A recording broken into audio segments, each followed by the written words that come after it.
Hey everybody, how you doing? This is Dan Blanchard with the Traveling Time with Dan show. Today, I am mixing once again travel with history and with leadership and of course me, Dan Blanchard. Today, I am at the Himes Race Car Museum, Nostalgia Museum at Bayshore, Long Island, New York.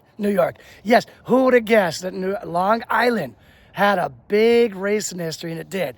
So let's go way, way back for a little bit and give you some history. The travel thing, definitely travel down here. Check this place out. It's pretty cool. Long Island's amazing, and when you find little nuggets like this is sweet. So let's go back in history. Now, horse racing had taken place for a long, long time, and believe it or not, they used to do for centuries horse racing on streets, and it was dangerous. And then here comes the automobile, right? And the automobile is gonna kind of like be dangerous again. They're going to be dangerous to themselves, to the pedestrians, to the horses. But for centuries, like horse racing, for centuries, you had auto racing on the streets. And there's still some of that happening today, right? So that's been going on forever, right? But danger led them to say, we have to get off the streets and let's get on a track somewhere. What track should we get on? Well, guess what? There's horse racing tracks. So let's get on that, right? Let's get on some horse racing tracks. And that's what they did. They got on the horse racing tracks for a while. Now, in 1895, there was this motorcycle announced. This race was announced to American automobile makers, and it was to ignite the U.S. auto industry. And it did work. It was pretty cool. Autos came from all over. A lot of them struggled to get here and couldn't get here. During the race, a Benz hit a horse. Yep, you heard that right. During the race, a Ben hit a horse on the 54-mile course that was traveled at 7.5 miles an hour. Yes, during the 7 hours and 53 minutes was the winner. And it was an American auto. The Duryea Motor Wagon won. It was the first time that an American car be an international competitor, right? Racing was really big overseas, but not so much here in America, right?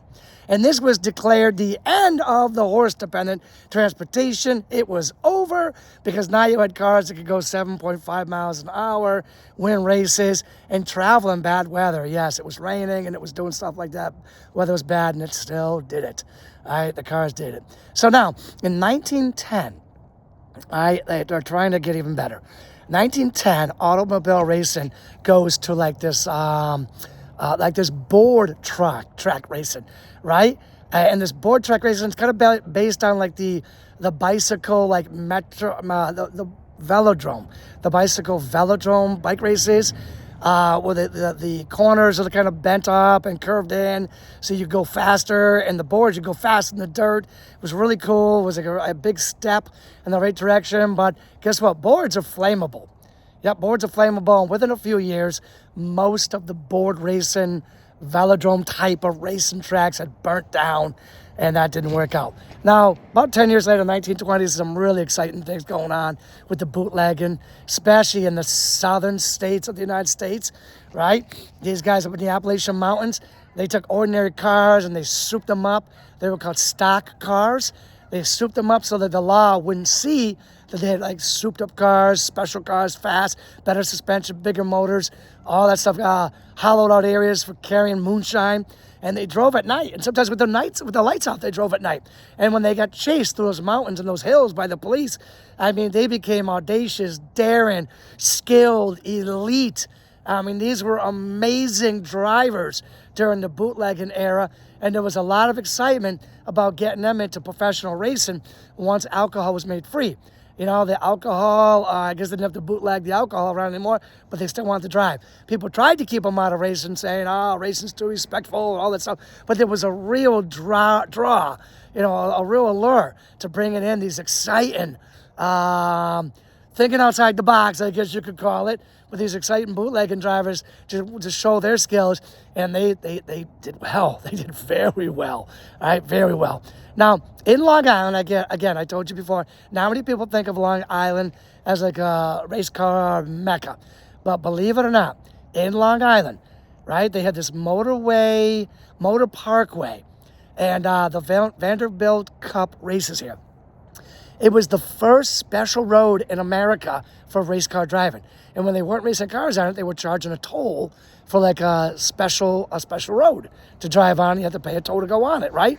Now, in this place behind me, where we are here at Bay Shore, Long Island, New York, this was Marty Heim's house. He was a big-time racer for many, many years. And when he retired, but he said race car drivers never really retired. But when I guess he quasi-retired, he started filling his house up with race car memorabilia. He was really afraid that this era of racing was going to be lost forever.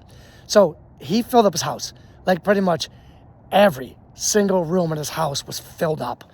Pretty much every inch of his yard was filled up with everything you could imagine. Full-size race cars, every kind of race car you could imagine. If you look over here, you could see like the ticket booth right there. He had everything you could imagine. And his house and his yard was filled beyond capacity, right? Filled beyond capacity. Like hundreds of thousands of things in there, right? And guess what? He got it all for free. All right, he got it all for free. No, it's kind of hard to see in here, but that's more of his yard, right? It was all filled. His house just filled.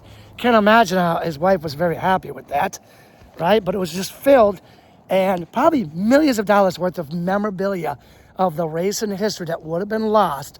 And guess what? It was all donated. All the racing people just donated this stuff because they too were afraid that this moment in history was going to be lost forever. So they just donated it. And his house was filled, his yards were filled, everything was filled. I mean, it was simply amazing that what this one man, Marty Heims, did to make the world stand up and take notice of this era of racing in America and here also in Long Island. Now, sadly, Marty Heims passed away in October 2023. He was one man doing everything, but for the most part. He was really hoping that a benefactor would come along and would take all of his stuff and put it in a huge museum, because it would have needed a huge museum, but it kind of didn't happen. And after he passed away, this kind of, the doors closed. The doors closed of this museum. And the bulk of the museum's contents were sold through one auction after another, after another, after another, after another. And those auctions are still going on today. So sad that Marty Heims didn't get his wish of having all this stuff just put in a monster size museum. It didn't happen. All right. Now, yeah, I suppose you could follow up on this and try to find out where some of this stuff went. If you want to go take a look at it, you could always come down here and take a look at this house. It has a very special place in racing history in the United States, and particularly in Long Island. Now, that's definitely my travel part. Definitely travel down here and check it out. My history part I shared with you guys a lot. And, I like to share leadership with you. And my leadership for today's lesson is passion, not profit. Marty Heims didn't make any profit off of this. Matter of fact, it cost him. It cost him a lot of money, a lot of elbow grease, a lot of time, right? Yes, things were donated, but it cost him to do this. He was never looking for a profit. And what about all those people that donated? Because they didn't want this moment in history to be lost forever. They didn't make a penny. They donated everything, guys. So the leadership lesson here is passion, not profit. Passion over profit, okay? Well, listen, thanks again for spending time with me, Dan Blanchard, on Traveling Time with Dan, where we mix in a little travel, a little history, a little leadership, and of course me, Dan Blanchard. I will be back real soon with another really cool episode or show for you to see in the very near future. Take care now.